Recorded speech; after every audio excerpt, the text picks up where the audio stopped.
In the heart of India, where dusty winds carve ancient scars into the land, where power belongs not to the law, but to the ruthless. A girl was born into silence, only to become a storm. She was a daughter of the soil, a prisoner of her caste, a victim of cruelty, and a legend of vengeance. They called her the Bandit Queen. But behind the myth, behind the bloodshed, lay a human story, raw, brutal, and unforgettable. Welcome to Qissa Corner, a storytelling series by the Pashchim Project. This is the true tale of Phoolan Devi, from chained child bride to feared outlaw, to a voice in the halls of Indian Parliament, and finally, to a martyr on a quiet Delhi street. Her life was not a fairy tale. It was a battle cry, and it began in the dust of a forgotten village. Phoolan Devi was born in August 1963 in a small village called Gurhakapurva in Uttar Pradesh, India. Her family was very poor, and they belonged to the Mallah caste, one of the lower castes in India's tough social system. Life was hard from the very beginning. Her family had only a small piece of land, barely enough to survive. Even as a young girl, Phoolan had a strong and fearless spirit. When she was just 10 years old, she stood up to her cousin for cutting down a tree that was important to her family. This small act of rebellion made her enemies in her own village. People didn't like a girl speaking out, and from then on, trouble seemed to follow her. At the age of 11, Phoolan was married off to a much older man named Puttilal. He was 3 times her age. It wasn't a marriage of love.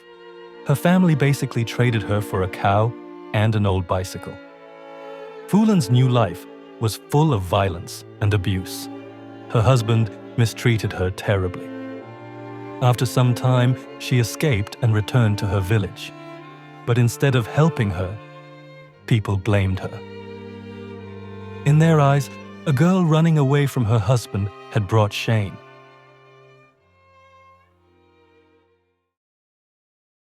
Things got even worse when Phoolan was kidnapped by a group of bandits known as dacoits, who ruled the badlands of Chambal. After abducting Phoolan, the gang leader, a member of the Gujar caste, wanted to rape her. But his second-in-command, Vikram Mallah, who belonged to Devi's own Mallah caste, stopped him and eventually killed the leader. He became the gang leader himself and married Phoolan, who joined the gang of bandits. Phoolan learned how to use guns and how to fight. Together, they started attacking rich landlords, especially the ones from the upper Thakur caste. They would steal money and give it to poor people. Many started to see Phoolan as a kind of Robin Hood figure, but it was a dangerous life. This fragile happiness didn't last. Vikram was murdered by a rival gang led by upper caste members Shri Ram and Lala Ram.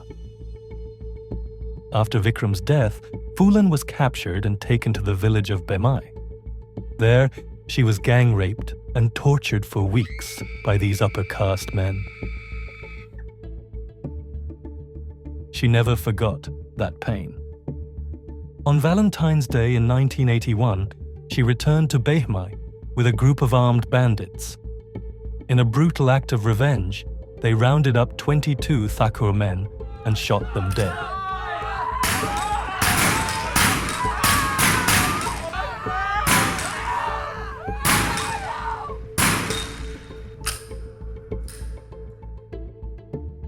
The Bemai massacre sent shockwaves across India. Newspapers called her the Bandit Queen.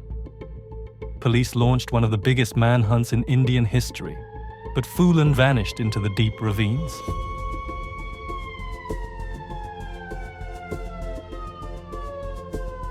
For 2 years, she hid from the law, until finally, in 1983, after tough negotiations, she agreed to surrender. Her surrender was a big public event. She walked down the steps, barefoot, carrying her guns, in front of a huge crowd. Phoolan spent the next 11 years in prison, waiting for a trial that never came.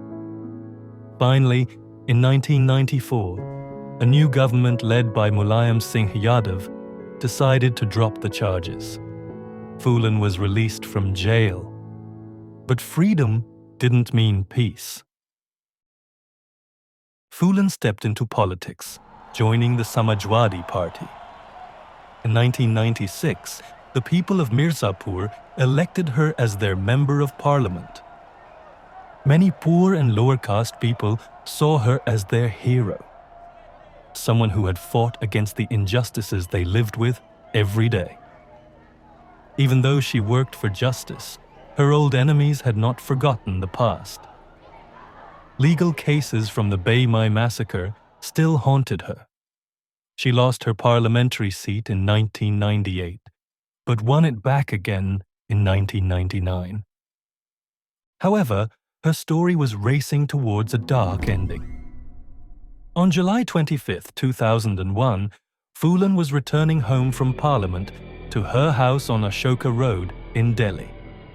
Waiting for her outside was Sher Singh Rana, a man determined to take revenge for the Thakur men killed at Behmai. As Phoolan stepped out of her car, Rana and his accomplices attacked. They shot her multiple times at close range. She collapsed and died on the spot, just 37 years old. Sher Singh Rana escaped but was captured 2 days later. In 2004, he managed to escape from Delhi's Tihad jail but was caught again in 2006. After a long trial, in 2014, he was sentenced to life in prison for Phoolan Devi's murder. The assassination of Phoolan Devi showed that the deep scars of caste violence and revenge still run strong in India. Her life, full of suffering, survival, anger, and courage, remains one of the most powerful and tragic stories in modern India. Phoolan Devi's journey, from a forgotten child to a feared rebel, from a prisoner to a parliamentarian, is not just a story of vengeance. It is a story of survival, of resistance, of one woman's fight against the chains of caste, patriarchy, and poverty. And though her life ended in violence, her voice echoes louder than ever. This story was brought to you by the Pashchim Project. If this journey moved you, if it made you think, or feel, or question, please share it. And don't forget to subscribe. Your support empowers us to uncover more voices buried by time, more truths lost in silence, and more untold stories that deserve the light. Because the past is not just behind us, it lives within us, and we are here to remember.